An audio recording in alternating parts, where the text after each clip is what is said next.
इसको magnifying glass कहते हैं, जो बड़ा करके दिखाता है। इस मैग्नीफाइंग ग्लास से हम छोटे अक्षरों को बड़ा करके देखते हैं, लेकिन कभी इस ग्लास से कोई और दूसरा काम किया है? कभी कोई कुराफात किया है आपने? बदमाशियां कोई की है? किया है? क्या किया है? क्या किया है? आग लगाए हैं। कहां पे आग लगाए? हाथ में आग लगा दिए, कागज पे।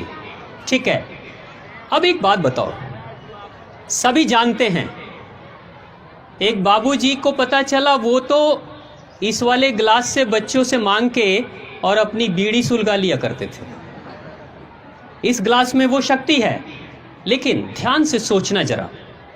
बस एक छोटा सा चिंतन, मैं आपके सामने एक सवाल रख रहा हूं।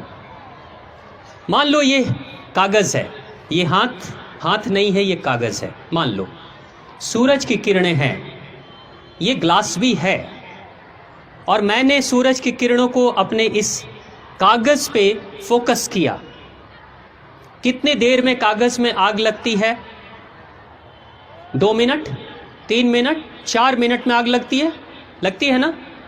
3 से 4 मिनट पे कागज पे फोकस मैं कर दूंगा तो आग लग जाएगी। किरणें सूरज की हैं, ग्लास ये है और कागज है, तीनों को एक साथ एक जगह पे रखा, आग लग जाएगी। लेकिन ये कागज है, सूरज भी है, ग्लास भी है, लेकिन मैं इस ग्लास को ऐसे रख कर और ऐसे ऐसे हिलाते रहूँगा। कितनी देर में आग लगेगी? कितनी देर में आग लगेगी? जोर से बोलो। नहीं लगेगी? 1 घंटा, 2 घंटा, दिन भर? नहीं, पूरे दिन भर कागज रहेगा, सूरज की किरणें रहेंगी, ये ग्लास रहेगा, मैं भी रहूंगा, लेकिन आग नहीं लगेगी। क्यों?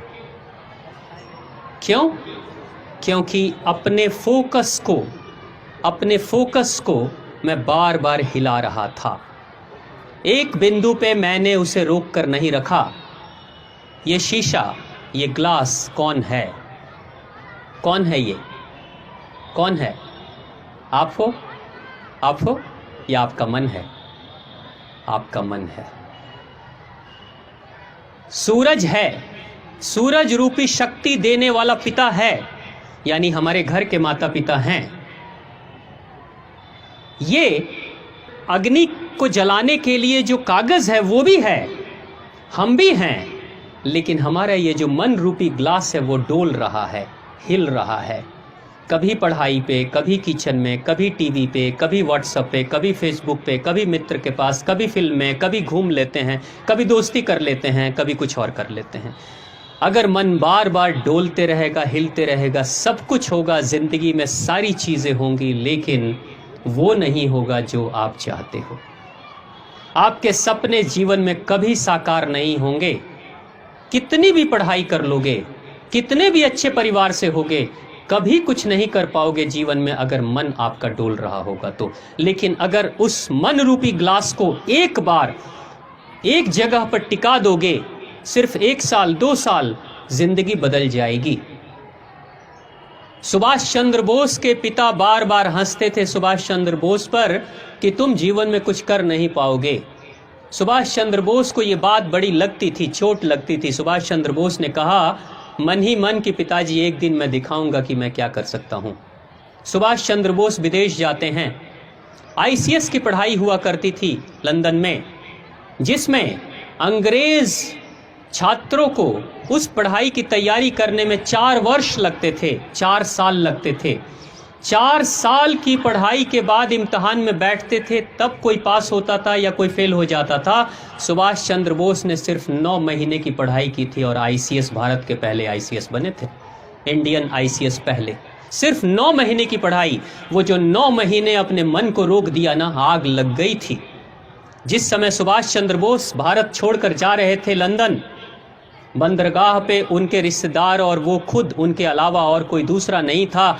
लेकिन 9 महीने की मेहनत मशक्क़त के बाद उस इंसान ने आईसीएस के उस इम्तहान में आग लगाने के बाद जब सुभाष चंद्र बोस भारत के बंदरगाह पर लौटते हैं, लाखों लोगों की भीड़ लगी हुई थी सुभाष चंद्र बोस के स्वागत के लिए। ये भारत का कोई सपूत है जो अंग्रेजों के सबसे बड़ी नौकरी को हासिल भी कर लेता है सिर्फ 9 महीने की मेहनत में, और लात मार कर चला आता है भारत माता की सेवा के लिए। ये वो शक्ति थी, ये मन की वो स्थिति है। जब तुम्हारा मन डोलेगा तो कुछ भी कर लोगे, सपने कितने भी बड़े रखोगे, कुछ नहीं होने वाला है।